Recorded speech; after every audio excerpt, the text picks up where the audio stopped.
కొంతమంది పేదరికం కారణంగా ఇబ్బంది పడుతూ ఉంటారు. పేదరికం రావడానికి అసలు కారణాలేంటి, ఎందుకు పేదరికం వస్తుంది వంటి విషయాలను ఇప్పుడు మనం తెలుసుకుందాం. వంటగది దగ్గర మూత్ర విసర్జన చేస్తే పేదరికం వస్తుంది. విరిగిపోయిన దువ్వెనతో తల దువ్వుకోవడం వలన కూడా పేదరికం వస్తుంది.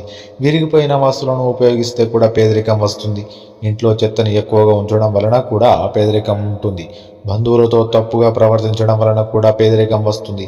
సంధ్యా సమయంలో నిద్రపోతే కూడా పేదరికం వస్తుందట. అతిథులు వచ్చినప్పుడు చిరాకు పడడం వలన కూడా పేదరికం వస్తుంది. ఆదాయం కంటే ఎక్కువ ఖర్చు చేయడం, పళ్ళతో గోర్లని కొరకడం, చిరిగిపోయిన బట్టల్ని వేసుకోవడం వలన కూడా పేదరికం వస్తుంది. ఉదయం పూట ఆలస్యంగా నిద్ర లేవడం, చెట్టు కింద మూత్ర విసర్జన చేయడం వలన కూడా పేదరికం వస్తుంది. తలకిందులుగా నిద్రపోతే కూడా పేదరికం అనుభవించాలి. రాత్రిపూట తాగే నీటిని తెరిచి ఉంచితే కూడా పేదరికం వస్తుంది. రాత్రిపూట బిచ్చగాళ్ళకి ఏమి ఇవ్వకూడదు, అలా ఇచ్చినా కూడా పేదరికం వస్తుందట. చెడు ఆలోచనలు తీసుకురావడం, పవిత్రత లేకుండా గ్రంథాలు చదవడం వలన కూడా పేదరికం వస్తుంది. చేతులు కడుక్కోకుండా అన్నం తింటే కూడా పేదరికం వస్తుంది. గడప మీద కూర్చోవడం, పిల్లల్ని తిట్టడం వలన కూడా పేదరికం వస్తుంది. చూశారు కదా పేదరికం ఎందుకు వస్తుంది, దానికి కారణాలు ఏమిటి అనేది. మరి ఇంకా ఈ తప్పులు చేయకండి. ఈ తప్పులు చేయకుండా ఉంటే లక్ష్మీదేవి మీ ఇంట కొలువై ఉంటుంది. పేదరికం బాధ మీకు ఉండదు. లక్ష్మీదేవి అనుగ్రహం ఎల్లప్పుడూ మీకు ఉంటుంది.